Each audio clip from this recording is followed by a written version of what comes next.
In this breaking story, Joe Rogan finally snapped, and he is brutally condemning Donald Trump. Not once, not even twice, but multiple times. How's it going, everybody? Hunter Avallone here with Occupy Democrats. Welcome back to another video. Now, Donald Trump continues to get called out, and virtually every time, he gets obliterated. Understand why the President of the United States is trying to turn this nation against each other, trying to convince us that we have something to fear from our neighbors. He is trying to tell you, he is trying to convince you that immigrants are the greatest threat to our democracy, to hide the fact that Donald Trump is the greatest threat to our democracy.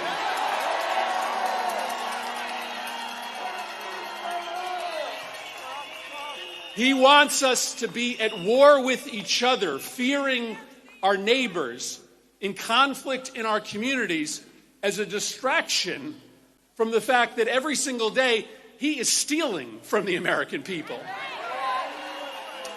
This is the most corrupt White House in the history of this country.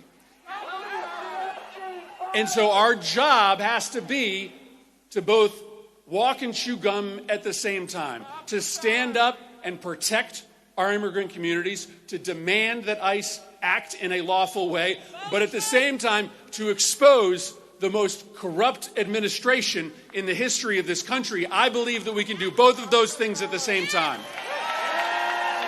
I've been seeing this one clip circulating of a furious veteran absolutely ripping into Donald Trump. Come here and take a oath to defend the country from foreign domestic terrorism and to fight for the Constitution. And these guys are coming here and disgracing this building. I'm a veteran of 7 years. I've bled for this country. I've fought for this country, for these people here of Minnesota to come and fight these motherfuckers. They're disgracing this country and what it means. They hide behind their masks like pussies. We're out here in the middle of everything, showing ourselves, showing our Minnesota and our freedom. And they're here, bullshit. So take that. I'm sorry. They sprayed your daughter? Yes, they were following ISIS down the highway, and they sprayed my daughter and my wife, and they almost ran them off the road. So that's another thing. Them, get them out of here. Our state representatives need to step up and fight for their people like we are fighting. But they're too coward.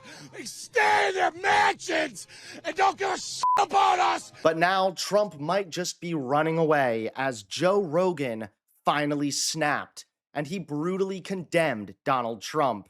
Take a look at this. Once someone is here, they should be able to stay in this country, and ICE is operating illegally, and we shouldn't have militarized groups of people roaming the streets, just showing up with masks on, snatching people up, some of them U.S. citizens, and shipping them to countries they didn't even come from.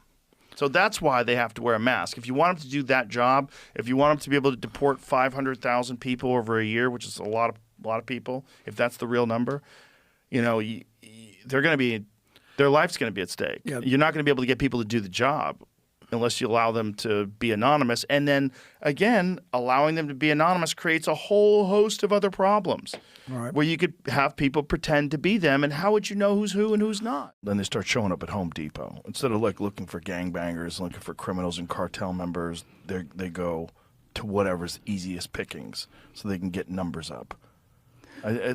There's do you know Ed Calderon? Do you know who he is? Mm. He worked, he was a Mexican military guy who now is an American citizen, but he reports extensively on the cartels and just was telling me some horror stories about ICE raids. And one of them was they took this guy who had been brought over here when he was a baby, but didn't have American citizenship. His family, you know, came over here illegally, lived here for 20 years. Can't speak Spanish. They deport him. Send him to Tijuana. Can't speak Spanish. Can't speak Spanish. Does not speak Spanish. He is essentially an American citizen. He just never lived anywhere else. He just doesn't have the paperwork. He's not a criminal. They sent him over to Tijuana, and now he has to live in Mexico. He doesn't know what to do. He's on the streets. Has no idea. He doesn't have any money.